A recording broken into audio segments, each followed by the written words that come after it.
अबे का झाला बे गण्या भाऊ? अबे माझ्या बापानं मला मस्त पेड सवलन. मेंढ्या राखणारा पोरगा IPS झाला म्हणते. तिकडे मिडल क्लास मधला वैभव सूर्यवंशी काल IPL मध्ये 35 बाला शतक मारून नवीन रेकॉर्ड केलं म्हणते. आणि भोसडीच्या तू येते माकून इष्टा हेपलाचा कार्यक्रम करतेस म्हणते. सांग डेंगू कोणता बाप आपल्या पोराला जा म्हणते रे?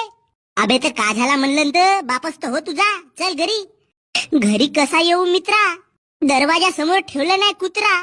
बे गण्या भाऊ कोकात गेला गण्या भाऊ. मी चाललो मोठ्या शहरामध्ये. आता मोठा माणूस बनल्याशिवाय येतच नाही गावात. मोठ्या डगर हेलिकॉप्टर मध्ये येतो मी गावामध्ये आता पाय मोठा होऊन. माझा आंबा नाही घेणो या घरी बायलं. हसडीच्या गलत्या तूच करतेस ना, तुझाच आम्ही ऐकून का बे? अबे कायची गलती केलो बे मी ना? आता तो IPS झाला म्हणून मला MPSC UPSC कर म्हणतेस का? अबे 10वी चिटिंग नसतो केलो तर पास नसतो झालो बे मी. भोसडीच्या मी तिकडे IPS कसा बनीन बे? माझ्या बापाला तो IPS बनला त्याच्या मागचा